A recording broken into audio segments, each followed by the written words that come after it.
Good day, Junior Techies, and welcome to this video where we're going to be looking at worksheet question 4 for population ecology of grade 11. My name is Mr. P. Thanks for joining me in this video, and hopefully by the end we're going to have a good understanding on how to approach some of the questions we might find in our formal assessments or our final exams. So let's have a look at this question. Right. So firstly, we see we've got a scenario here.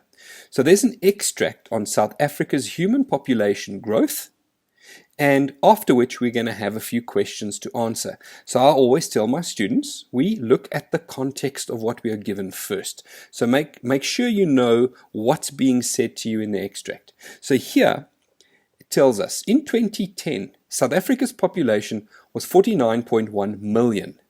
By 2011, the population had increased to 50.5 million. This shows an increase, clear increase.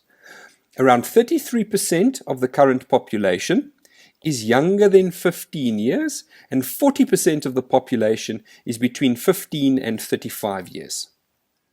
Statistics predicts that the proportion of young people, in other words, 15 to 35 years, will increase in the future.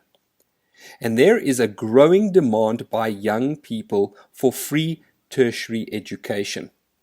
But due to a decrease in income tax revenue and an increase in unemployment, this demand will be difficult to meet. So it's important that every South African needs to contribute towards the economy and concentrate on ways of using the resources in a more sustainable manner. So this gives us a very, very nice context to what our questions are going to be about. So let's have a look at what we are going to be dealing with. So firstly, looking here, we've read through our extract and it asks us for question 4.1, what percentage of the current population is 35 years and younger? We can see that from the extract, 33% of the population is younger than 15 and 40% between 15 and 35. So this is a simple calculation where we take the 33%, we add 40%, and we have an answer of 73%. State two reasons why, for planning purposes, it's important for the government to look at projected growth in a population. So 4.2, this is for planning purposes. So why would the government need to plan for projected growth? This could be for education.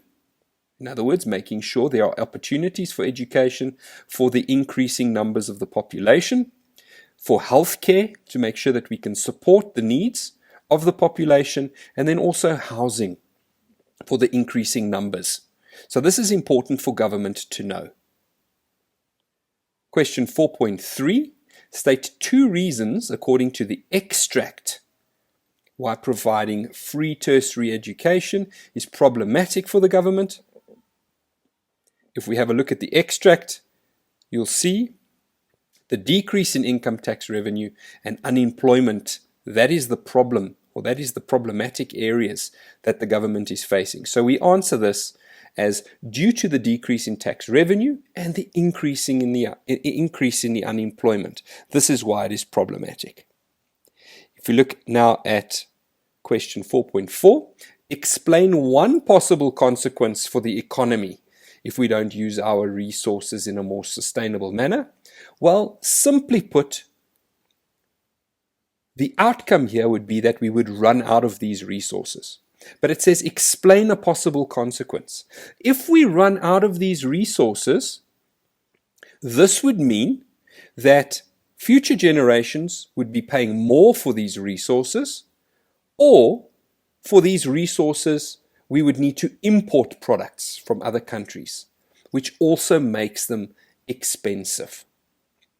All right, Junior Techies, well, I hope that this has been an enlightening video for you in how to approach questions along these lines.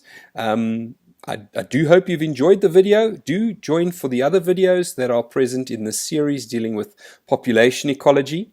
If you haven't yet done so, get a hold of the worksheet and worksheet memorandum, as well as the theory booklet to help you prepare for your final exams.